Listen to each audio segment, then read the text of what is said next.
Assalamualaikum. Berjumpa lagi dengan Ustazah Saadah dalam mata pelajaran Pendidikan Islam.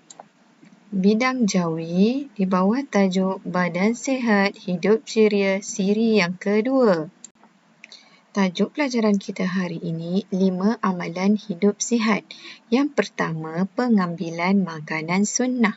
Yang kedua, beriadah dan bersenam. Yang ketiga, menjalani pemeriksaan kesihatan berkala. Yang keempat, elakkan perbuatan negatif. Yang kelima, menjaga kebersihan. Okey, anak-anak semua dah bersedia belum? Mari membaca teks bersama Ustazah. Tajuk yang pertama, pengambilan makanan sunnah. Mengamalkan makanan sunnah seperti madu, buah zaitun, kurma, habatus sauda, susu kambing dan lain-lain yang kaya dengan pelbagai khasiat, mampu membekalkan nutrien yang diperlukan oleh tubuh badan untuk kekal sihat. Di dalam teks tadi, kita dapat lihat terdapat beberapa perkataan yang mengandungi imbuhan apitan. Yang pertama, mengamalkan. Yang kedua, pemakanan. Yang ketiga, membekalkan. Yang keempat, diperlukan. Baiklah anak-anak, apakah dia imbuhan apitan?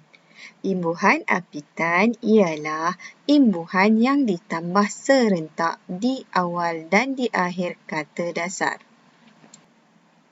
Contohnya, imbuhan di awalnya di dan di akhirnya kan.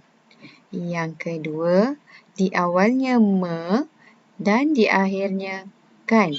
Yang ketiga, di awalnya mem dan diakhiri dengan kan. Yang keempat, di awalnya dimulai dengan meng dan diakhiri dengan kan. Dan yang seterusnya, di awalnya bermula dengan pen dan diakhiri dengan an. Kemudian, ber dan diakhiri dengan an. Kemudian, per dan diakhiri dengan an. Yang terakhir, imbuhan awalan di dan diakhiri dengan I. Mari lihat teks yang kedua. Beriadah dan bersenam. Rajin beriadah dan bersenam menjadikan jantung sihat dan kuat. Sisa toksin dalam badan pula akan keluar melalui peluh dan membolehkan darah mengalir dengan lancarnya. Mari kita lihat perkataan imbuhan apitan yang terdapat di dalam teks ini. Yang pertama, menjadikan. Yang kedua, melalui. Yang ketiga, membolehkan. Sekarang, Ustazah minta anak-anak untuk membaca teks yang ketiga, iaitu menjalani pemeriksaan kesihatan berkala, kemudian bulatkan perkataan berimbuhan apitan.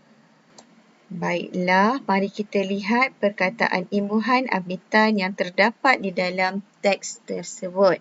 Yang pertama, pemeriksaan. Perkataan dasar dia periksa, imbuhan awalan dia pem dan akhirannya an. Yang kedua, kesihatan. Kata dasarnya sihat, imbuhan awalannya ke dan akhirannya en.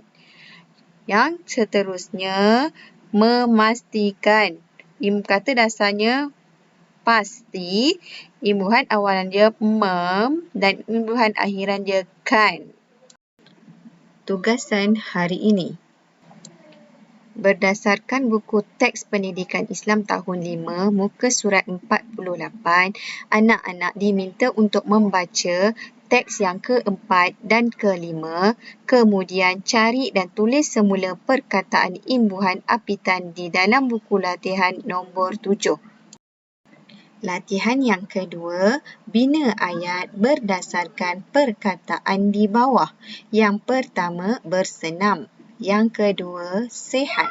Yang ketiga, makanan. Yang keempat, buah-buahan. Sekian sahaja pelajaran kita hari ini. Ustazah harap anak-anak dapat menyiapkan tugasan yang diberikan. InsyaAllah kita berjumpa lagi. Bye.